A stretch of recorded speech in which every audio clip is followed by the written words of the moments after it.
அஸ்ஸலாமு அலைக்கும் வரஹ்மத்துல்லாஹி வபரகாத்துஹு. அன்பார்ந்த நேயர்களே, சகோதர சகோதரிகளே, முஹம்மது ஸல்லல்லாஹு அலைஹி வஸல்லம் அவர்களுடைய முதல் மனைவி, முஹம்மது ஸல்லல்லாஹு அலைஹி வஸல்லம் அவர்களை நபியாக முதலாவது சமூகத்தில் சந்தித்த பெண்மணி, சீமாட்டியாக, முதலாளியாக, வியாபாரியாக இருந்து முஹம்மது ஸல்லல்லாஹு அலைஹி வஸல்லம் அவர்களை விட 15 வருடங்கள் மூத்த ஒரு பெண்ணாக இருந்தும் தன்னை விட 15 வருடங்கள் இளைய கணவருடன் எவ்வளவு பண்பாடாக, கட்டுப்பாட்டோடு, தன்னுடைய சீமாந்தனம், தான் ஒரு கோடீஸ்வரி என்ற தலக்கணமோ அகங்காரமோ இல்லாமல் குடும்ப வாழ்க்கையை எப்படி அழகாக அமைத்துக் கொண்டார்கள், அந்த மன வாழ்க்கை எப்படி மங்களகரமாக இருந்தது என்ற முஹம்மது ஸல்லல்லாஹு அலைஹி வஸல்லம் பல மனைவிமாருடைய வாழ்க்கையிலிருந்து ஹதீஜா ரலியல்லாஹு வாழ்க்கையுடைய தலைப்பு தேர்ந்தெடுக்கப்பட்டிருக்கிறது. அவர்களுடைய வாழ்க்கையிலே நமக்கு எல்லா துறைகளுக்கும் படிப்பினை இருக்கிறது. திருமண நிகழ்வுடைய ஆரம்பமாக நஃபீசா என்ற பெண்மணி ஹதீஜா ரலியல்லாஹு அன்ஹாவிடம் வந்து திருமண பேச்சுவார்த்தை, அதாவது விதவையாக இருக்கிறார்கள், முன்னாள் 2 கணவன்மார்களை முடித்து இழந்து பல முக்கியஸ்தர்கள் திருமண பேச்சுவார்த்தை நடத்தினார்கள். அபூஜஹல் பேச்சுவார்த்தை நடத்தினார், அதே போன்று அபூலஹப் பேச்சுவார்த்தை நடத்தினார். உக்பத் இப்னு அபி முஐத் போன்ற முக்கிய புள்ளிகள் எல்லாம் ஹதீஜா ரலியல்லாஹு அன்ஹாவை மணமுடிக்க விரும்பினார்கள், மறுமணம் செய்து கொள்ள விரும்பினார்கள். அப்பொழுதெல்லாம் அவர்கள் நிராகரித்து விட்டார்கள். அப்பொழுது நஃபீசா என்ற இவருடைய உறவுக்கார நண்பி பெண்மணி வந்து நல்ல நீதி நேர்மை உள்ள பண்பாடு உள்ள ஒருவர் இருக்கிறார் என்று முஹம்மது ஸல்லல்லாஹு அலைஹி வஸல்லம் சம்பந்தத்தை கொண்டு வருகிறார். முஹம்மது ஸல்லல்லாஹு அலைஹி வஸல்லம் அந்த சமயத்திலே ஹதீஜா ரலியல்லாஹு அன்ஹாவுடைய வியாபாரத்துறைக்கு பொறுப்பாக இருக்கிறார்கள். வியாபார அந்த கோஷ்டிக்கு பொறுப்பாக இருந்து வியாபாரத்தில் ஈடுபடுகின்ற பொறுப்பில் இருக்கிறார்கள். அவருடைய நேர்மை, அவருடைய நேர்த்தி, அவருடைய அமானித தன்மையில இவர்களுக்கு தெரியும். சம்பந்தம் வருகிறது. அவர்கள் யார் முன் வந்து பேசுவதென்று அவர்கள் பேசுகின்ற பொழுது முஹம்மது ஸல்லல்லாஹு அலைஹி வஸல்லம் அவர்களிடம் இதே பேச்சுவார்த்தை போகிறது. அவர்கள் தன்னுடைய பெரியப்பா அபூ தாலிப், அதே போன்று கண்ணியமானவர்களே அப்பாஸ் ரலியல்லாஹு அன்ஹு அவர்கள் இருவரும் பேச்சுவார்த்தைக்கு போகிறார்கள். பேச்சுவார்த்தை நடக்கிறது. அங்கே திருமணம் நிச்சயிக்கப்படுகிறது. அப்பொழுது வரலாற்று கிதாபுகளிலே பதியப்பட்டிருக்கிறது அழகான ஒரு ஹுத்பாவை, திருமண வைபவத்துடைய ஹுத்பாவை அபூ தாலிப் ஓதிய அந்த ஹுத்பாக்களும் வரலாற்றிலே பதியப்பட்டிருக்கிறது. அல்லாஹ்வுடைய பெயரை சொல்லி, அல்லாஹ் இப்படியான குறைஷியருடைய சிறப்பை சொல்லி, அதே போன்று பரம்பரையுடைய சிறப்பை சொல்லி, முஹம்மது ஸல்லல்லாஹு அலைஹி வஸல்லம் குடும்பத்துடைய அந்தஸ்தை சொல்லி, அந்த திருமண நிகழ்வின் பொழுது ஹுத்பா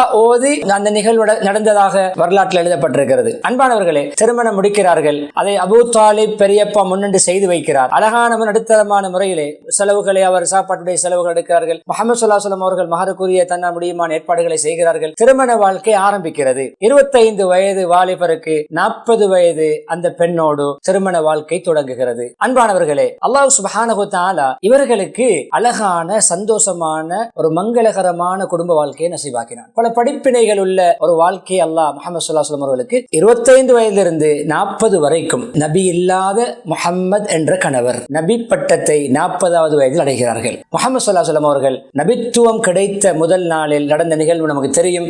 சுருக்கமாக நான் தலைப்பிலே முன்வைக்கிறேன். அந்த ஜிப்ரீல் அலைஹிஸ்ஸலாத்தை கண்டு பதறி ஓடி வருகின்ற பொழுது இந்த மனைவி எப்படி ஆறுதல் படுத்தினார்கள், அவர்களை அமைதிப்படுத்தினார்கள், நல்ல பண்பாடுகளை சொல்லி அவர்களுடைய மனதில் திடுக்க முதலாவது கண்ட அனுபவம். அதை ஓடி வந்து பதறி என்னை போத்துங்கள் போத்துங்கள் சொல்லும் பொழுது பல புடவைகளால் போத்தியதாக வருகிறது. நடுக்கம், ஒரு வகையான திடுக்கம்.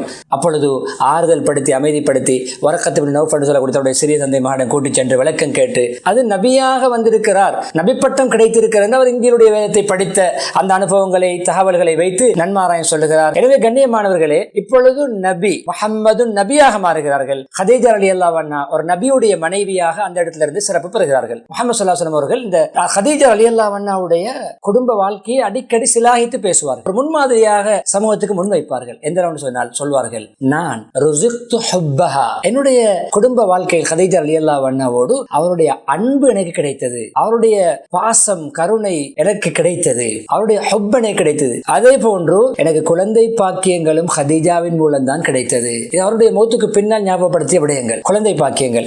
இப்ராஹிம் ரலியல்லாஹு அன்ஹு சொல்லக்கூடிய அந்த குழந்தை மாரியா கிபித்தியா ரலியல்லாஹு அன்ஹா பிறக்கிறது. ஆனால் மற்ற எல்லா குழந்தைகளும் ஸைனப் ரலியல்லாஹு அன்ஹா, ருக்கையா ரலியல்லாஹு அன்ஹா, உம்மு குல்சூம் ரலியல்லாஹு அன்ஹா, அதேபோல ஃபாத்திமா ரலியல்லாஹு அன்ஹா, அப்துல்லா, ஒரு வகையில ஒரு பிள்ளை அப்துல்லா, அல்லது காசிம் என்றும் ஒரு குழந்தை இருந்ததாக வரலாற்று அப்துல்லா என்பவர்கள் தய்யிப், தாஹிர் என்ற சிறப்பு பெயர்கள் இருக்கின்றன. எனவே ஆண் குழந்தைகள் மொத்தமாக 3 என்றும் சொல்கிறார்கள், 2 என்றும் சொல்கிறார்கள். இப்ராஹிம் ரலியல்லாஹு அன்ஹு சேர்த்து குழந்தை பாக்கியமும் ஹதீஜா ரலியல்லாஹு மூலம் தான் கிடைத்தது. கண்ணியமானவர்களே, ஒரு வயதில் குறைந்த கணவர் தன்னை விட வயதில் மூத்த மூத்த ஒரு மனைவியோடு அந்த வாழ்க்கை ஒத்துப்போனது நமக்கு சிறந்த ஒரு படிப்பினை. வயது வித்தியாசங்கள் குடும்ப வாழ்க்கைக்கு தடை அல்ல. என்றாலும் அல்லாஹ் சுப்ஹானஹு வ தஆலா அந்த மனைவி கணவன் என்ற அந்த உறவை இருவருடைய வாழ்க்கையிலே ஒளிரச் செய்தான். அழகான முறையில் வாழ்ந்தார்கள். கதீஜா ரலியல்லாஹு அன்ஹா இவ்வளவு பெரிய சீமாட்டி, தனக்கு கீழே தன்னுடைய ஊதியத்துக்கு சம்பளத்துக்கு வேலை செய்த ஒருவர் கணவராக வந்தும் அவர்கள் அழகான முறையிலே கணவனை கட்டுப்பட்டார்கள். கணவனுக்கு உடலால், பொருளால், ஆற்றலால், அனுபவத்தால் உதவி செய்தார்கள். எல்லா கட்டங்களிலும் கணவனுடைய ஆசை நிறைவேற்றினார்கள். கணவனுக்கு எது ஃபேவரிட்டோ,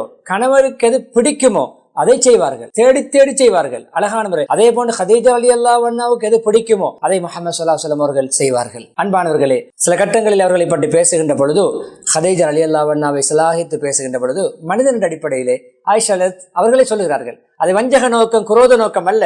இளம்பெண் ஆயிஷா ரலியல்லாஹு அன்ஹா அவர்கள் சொல்வார்கள், என்ன இது எப்போது பார்த்தாலும் கதீஜா கதீஜா கதீஜா ரலியல்லாஹு அன்ஹா பற்றியே பேசிக் கொண்டிருக்கிறீர்கள் என்று சொல்வார்கள். அதை அவர்கள்ட்ட சொல்லி காட்டுகிறார்கள். வஞ்சகம், குரோதம் இருந்தால் சொல்லி காட்ட மாட்டார்களே. ஆயிஷா ரலியல்லாஹு சொல்கிறார்கள், நான் அப்படி கேட்டேன் ஒரு தடவை.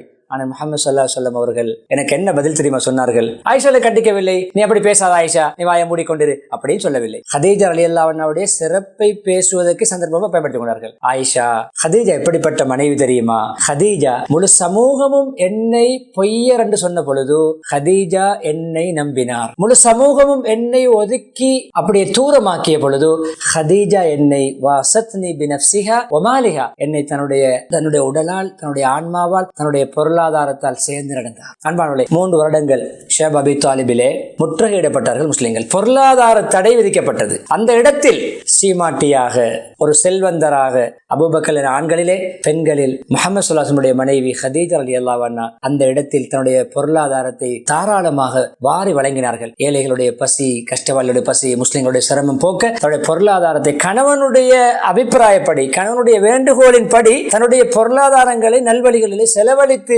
தியாகம் செய்த ஒரு பெண்மணி. அவ்வளவு சீமாட்டியாக, கோடீஸ்வரியாக இருந்த பெண்மணி நடுத்தரமான, சாதாரணமான, எளிமையான வாழ்க்கையை முஹம்மது ஸல்லல்லாஹு அலைஹி வஸல்லம் அவர்களோடு வாழ கற்றுக்கொண்டார்கள். உலகத்தில் எந்த தரத்தில் இருக்கலாம், உயர்ந்திருக்கலாம், ஆனால் ஒரு மனைவியாக கணவனுக்கு கட்டுப்பட்டு கணவனுடைய அபிலாஷைகளை நிறைவேற்ற வேண்டும் என்ற படிப்பினையை இவர்கள் இருவருடைய குடும்ப வாழ்க்கையிலும் நாம் பெற்றுக்கொள்கிறோம். பாருங்கள் கண்ணியமானவர்களே, முஹம்மது ஸல்லல்லாஹு அலைஹி வஸல்லம் அவர்கள் எப்பொழுதும் மௌத்துக்கு பின்னால் கூட அந்த வாழ்க்கையுடைய அந்த இனிமையான, மனதுக்கு பிடித்த ஆறுதலான வாழ்க்கையுடைய பிரதிபலனை பாருங்கள். அவர்கள் வஃபாத் ஆகினாலும், கதீஜா ரலியல்லாஹு அன்ஹாவுடைய வஃபாத் வரைக்கும் முஹம்மது ஸல்லல்லாஹு அலைஹி வஸல்லம் அவர்களுக்கு 2ஆம் திருமணம் செய்கின்ற ஒரு அனுமதியை, ஒரு நிலைமையை அல்லாஹ் ஏற்படுத்தவில்லை. மௌத் வரைக்கும் ஒரே மனைவியாக கதீஜா ரலியல்லாஹு அன்ஹாவோடு முஹம்மது ஸல்லல்லாஹு அலைஹி வஸல்லம் வாழ்ந்து கதீஜாவுடைய வஃபாத்துக்கு பின்னால் தான் அல்லாஹ் ஏனைய பல திருமணங்களை முடிப்பதற்கு அல்லாஹ் அனுமதி கொடுத்தான். அன்பானவர்களே, மௌத்துக்கு பின்னால் கூட ஏதாவது அன்பளிப்புகள், ஏதாவது குர்பான்கள், ஏதாவது பொருட்களை மக்களுக்கு விநியோகிக்கின்ற பொழுது கதீஜா ரலியல்லாஹுடைய குடும்பத்தாருக்கு அனுப்பி வைப்பார்கள். கதீஜா ரலியல்லாஹு இருக்கும் பொழுது வந்த